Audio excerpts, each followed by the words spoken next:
never rise from the ashes of their shame and humiliation. I mean, you banished Dante from this weekend. I know. Listen to me now, finally. He's off trying to find his honor someplace. Right after this, I'm going to go straight to my table, which is it over there? I don't know. But anyway, In I'm the right back. here. And if you follow me on any kind of streaming service for my music, I have Azula stickers, and they're really cool, and they're really big, and they're free. If you follow me on any streaming service. For musically. I love your cosplay. We'll do it this way. As people come up, I'll bring them up. Oh, nice.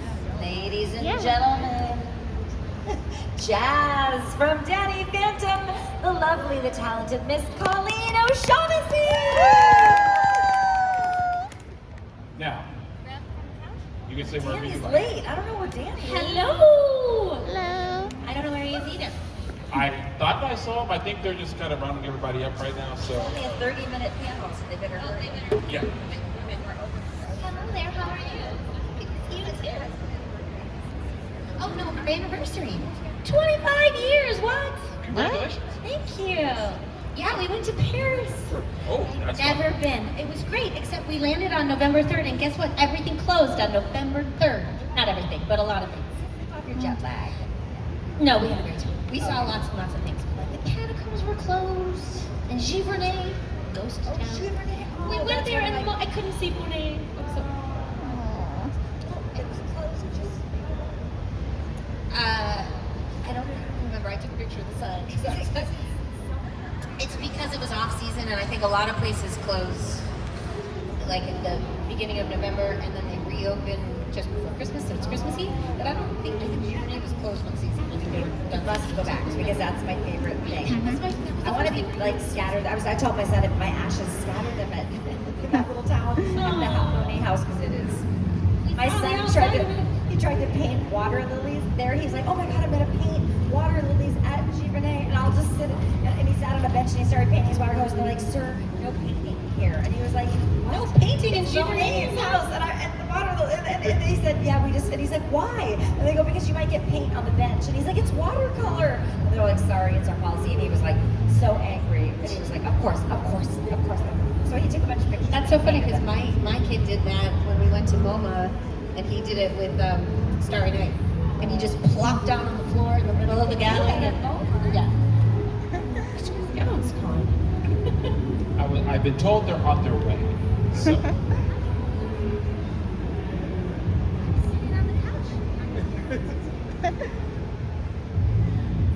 Okay, we're just waiting on the other two.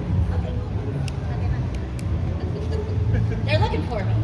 Oh, they're looking for you. Hey, Lil. How's everybody? Cosplay's amazing. Love it. There they are. Hi. This is Danny Phantom. Literally was Danny Phantom because he wasn't here. Ladies and gentlemen, Go. Mr. David Goffman, Mr. Rob Paulson. Make some noise for the cast of Danny Phantom. There should be mics for everybody. Oh no, it's fine. It's been a topsy-turvy morning. Yeah, we were just, afternoon. I was just filling Rob in on something that I can't talk about, but you guys would find fascinating.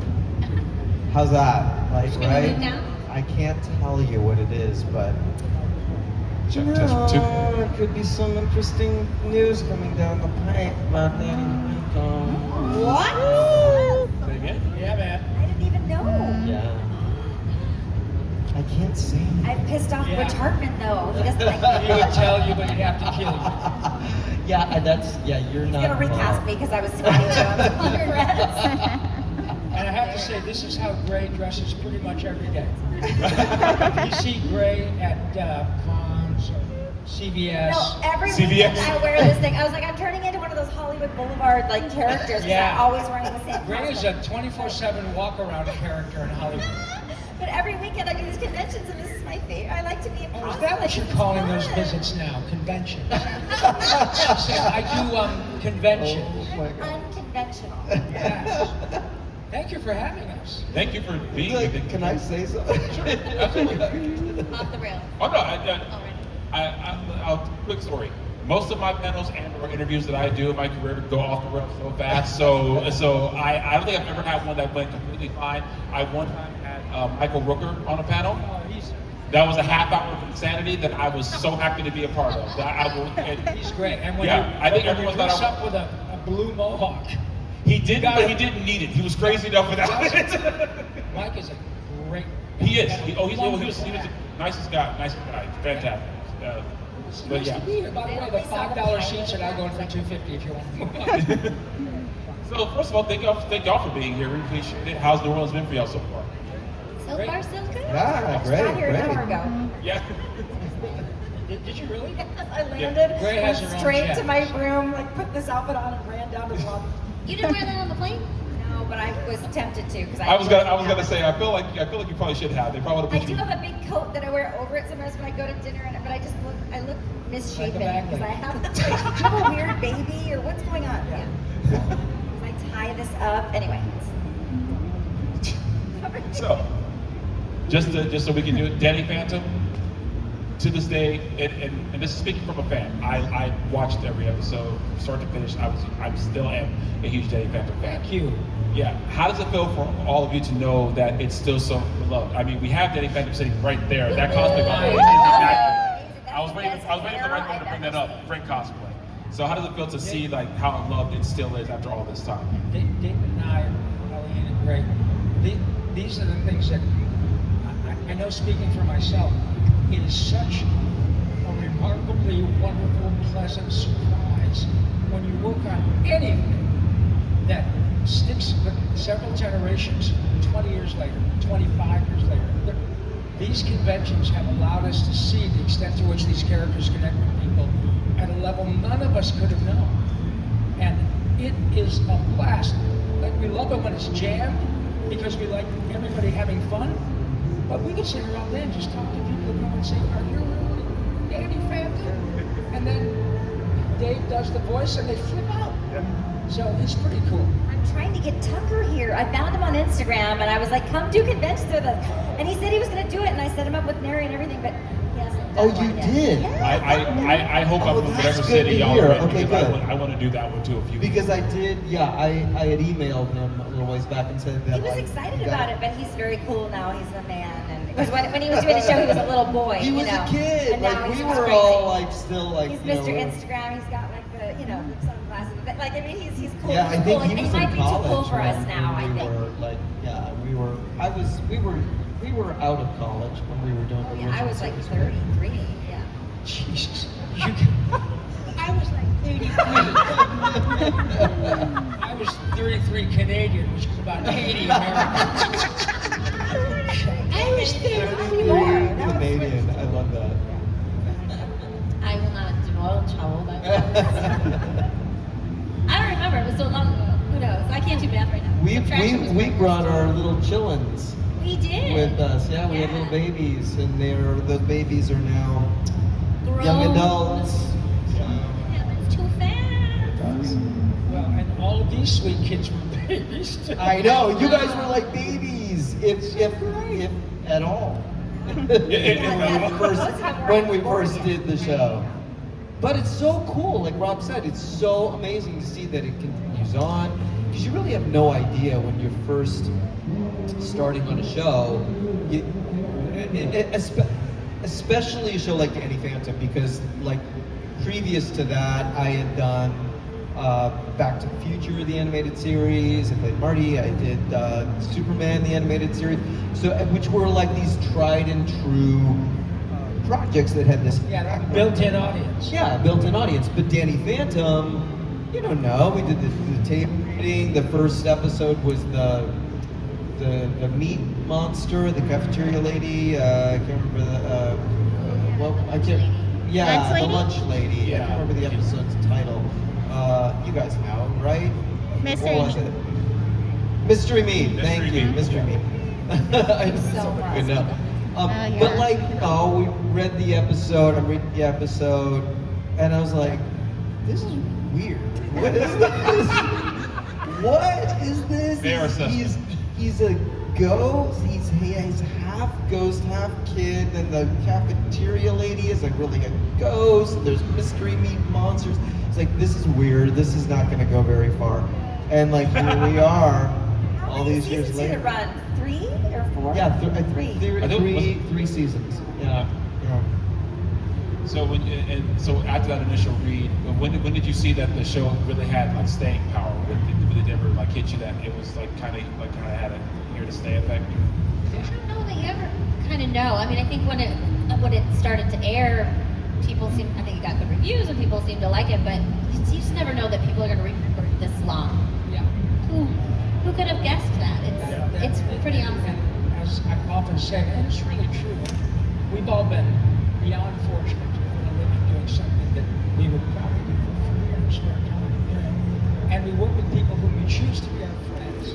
You can go to work every day with people that you want to hang out with. Stupid friggin' talented. And we have so much fun. And we're always And all stupid.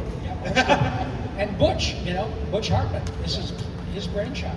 And He like kind of pulled this out of nowhere because he pitched this other idea and they're like, okay, nah, but what else do you have? And he was like, a kid. Ghost kid who's a ghost? You know, like it's just like. We love it, don't it? Yeah, I mean, that's how it was. and when the truth is, we could have a script written by Jesus and $30 million is someone else's money. And if you guys don't watch, it's a tax write-off. And that is more often the case in Hollywood than a show in which, folks have grown up watching it and want to come and meet us. And it is a profound privilege to be able to do this. It really is. Also, everybody's healthy. Everybody's alive, especially if you're a Ninja Turtle. We're all still breathing-ish. But you never know. You never know. Martin. Oh, yeah, Martin. Sorry, Martin is now taking a dirt nap. Oh my God. I know, Vlad. But my favorite thing about Martin Mull, he would wait if a celebrity had just recently passed away, like it was George Michael, I think, had just passed away, and we were in the lobby, and somebody, we all gathered, and he's like, God, I've been so depressed lately. I've just been really depressed. And we're like, oh, are you? And he's like, yeah, but things are looking up. I just got an opening for George Michael on tour, so I'm feeling better today. And we were all like, oh no, who's gonna tell? But it was like this practical. He would do that all the time. Like I had never heard it, so I was So like, oh dry. God, who's gonna tell him? Yeah. So. And you guys, most of you, I think, probably don't remember. There was a show called Fernwood Tonight. Mary Hartman, right? And Martin Mull and Freddie Willard. These two brilliant actors. Martin Mull, you might probably remember from Clue. Yeah. He was in Clue with Tim Curry but boy, that was a guy, when I met Martin and Ron Perlman and all these people of whom I was a fan before getting to meet them. That really is, I've grown up with these folks and all of that, but when I get to meet these people, David Tennant or other who want to do cartoons, it's really cool. It's really cool. Yeah, it's really cool. They all love doing it. By the way, little bit of trivia. Martin Mull did a series called His and Hers. I don't know if anybody ever remember that. It was with Stephen. My wife Lisa, sitting right there, played his daughter. Is that right? That ran for one season. She worked with Martin for like I do 13 remember episodes, I think they did.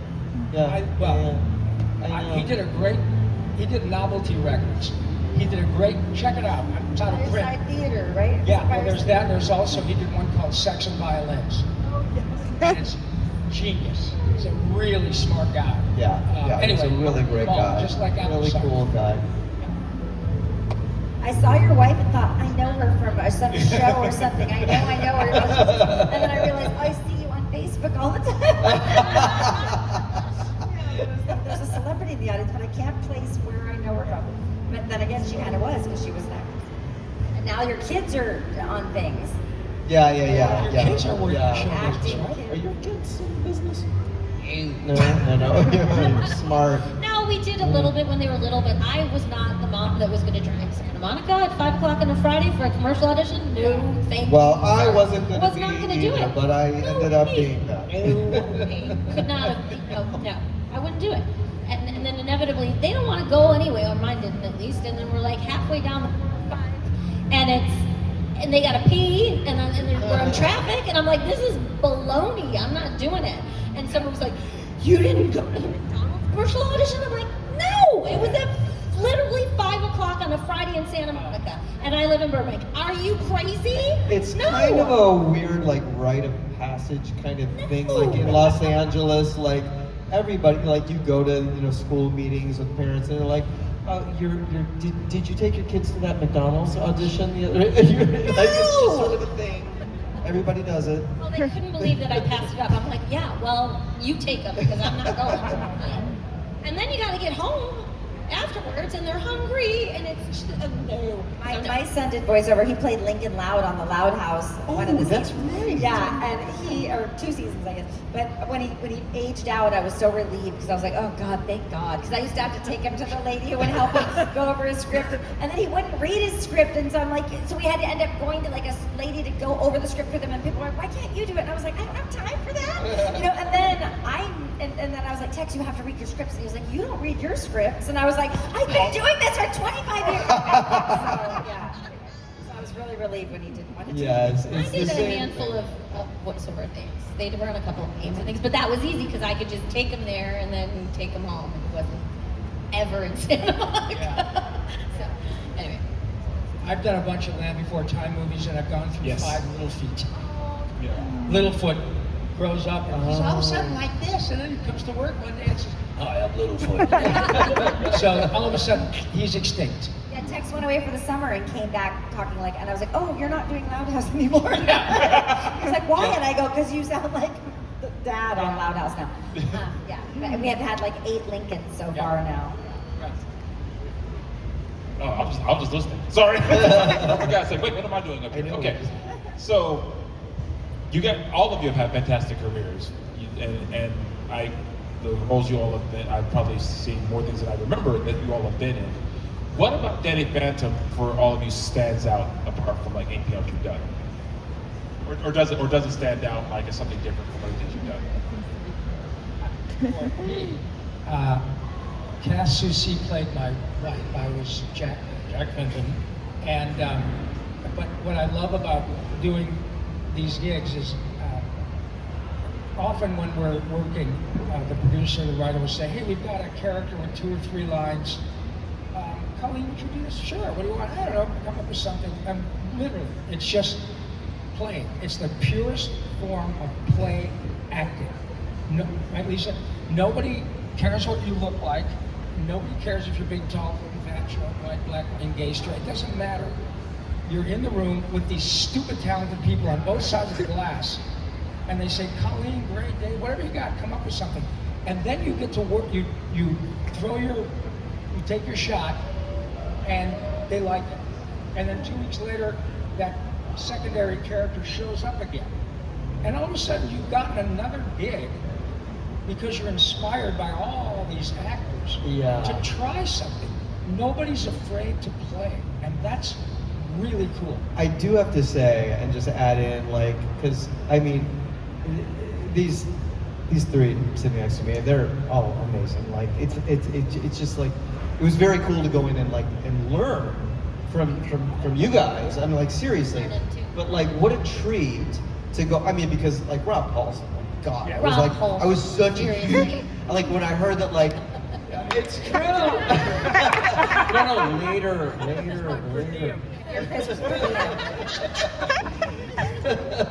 But like, you know, I mean, I was such a huge fan. Like, I mean, Pinky in the Brain. Like, I was watching that all through. It was just like, I was so excited that he was playing Jack.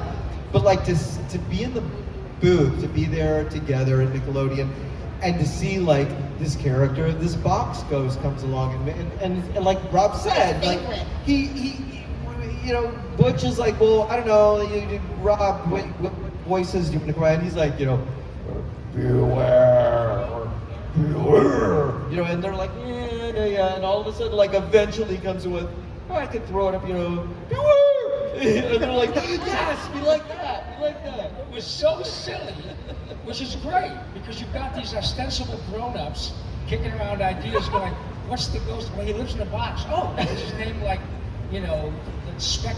No, it's the box ghost. He lives in a box. He lived in a, you know, if he lived in a can, Coke, he'd be a Coke ghost. I mean, whatever. But all he wanted was to be, boop, and I am in the box. It was just silly. And And resonates. he is famous for coming up with really unconventional voice. Well, Pinky even was so different from what they asked for, right? And then he also played Mark Chang on Fairly Odd Parents. And every other actor that I read with for that, like, did like a because he was a because he was an alien, and then they were all doing alien voices, but and he came in with like and like this like surfer dude, and it was Mark Chang, yeah. And it was just perfect. It's really hard to go home and then it's hard. The dog's pooping everywhere. You know, the toilet's plugged up. The smart sprinkler system doesn't work. And you spend 8 hours going, beware, what's up? Turn the power. Hello, there's. And then you got to go home and do like real life stuff. Yeah. It's really, I want to go back to work. My favorite thing was being at Nickelodeon. It was the first show I got to do at Nickelodeon, and just being in that building. And it's so different now, but when we were there, like, there was a basketball court, and there was like Ghirardelli chocolate dispenser in the kitchen, and popcorn, and the bright colors, and it was just like that was the coolest thing for me. Well, besides working with all of you, because I love a group record. That's just magical. That's my favorite thing about this job, is when we all get to work together, which is so rare now. It sucks.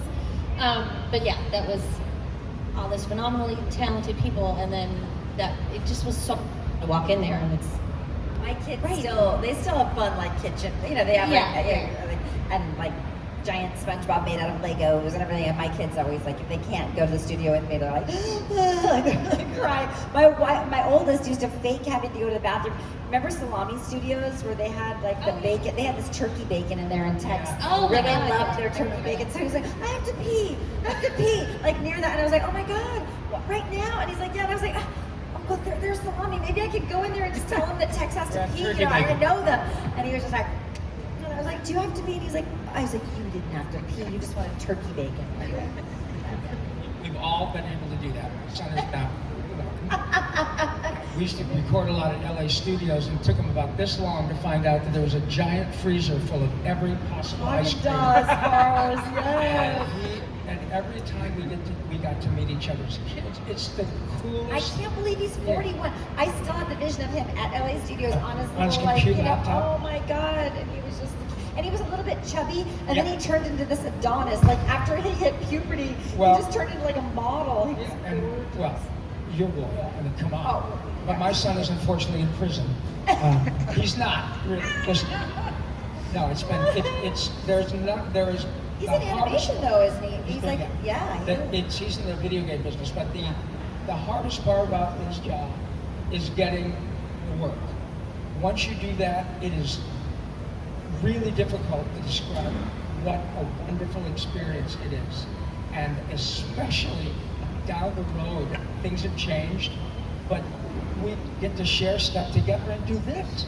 It's the coolest thing in the Your world. boy was kind of coding in the lobby back then. He knew what he Coding in wanted the to do. lobby. He knew he wanted to do video games even when he was a little Yeah, kid. that's right. He was like 11 or something, and he's like, I'm coding, and I was like, he's like, I'm going to make video He games. inadvertently And now launched he's the first making strike video games. against Iran. It was not on purpose. He pushed the wrong button. You aren't going to hear about that. Well, sadly, I hate to say it, but we are almost out of time. But I know. I wanted to talk to him longer too. I'm having fun. I'm having just as much fun as y'all are. We're all going straight to our table. I'm going to eat like 2 bites of food because I'm starving and I was on a plane. But then I'm going straight to my table, so we'll be there. Yeah. Yeah, come say hi. Come say hi, you guys. Definitely It's come nice on to over. meet you. You know, because we didn't really get to like see if anybody had any questions or whatever. Yeah. If you do have questions, come over and ask them to us. You bet. Well, I want to say, I think you'll probably do this all weekend, but I would say thank you for all the work all of you did. Danny Phantom was easily one of the, especially for like a non-DC, non-Marvel, one of the best superhero cartoons that ever existed. And absolutely, yes. And and for those of you who haven't seen all of it, and you just see snippets of it, it is worth watching the entire series. It is seriously, and I've watched a lot of cartoons, anime in my time. It is seriously one of the greatest cartoons I have ever seen, hands down. And I want to thank all for all your work. Thank you, Tom. That's really So sweet. thank you guys for joining us. Have a great weekend at NostalgiaCon. Guys, visit their tables. They'll be here all weekend. And thank you, ladies and gentlemen, the cast of Thank Danny you, guys. Phantom. Make some noise for them. Bye, guys. Thank you. You look wonderful as Azula. All right, everyone, let's get a group photo. Oh, yeah. Okay.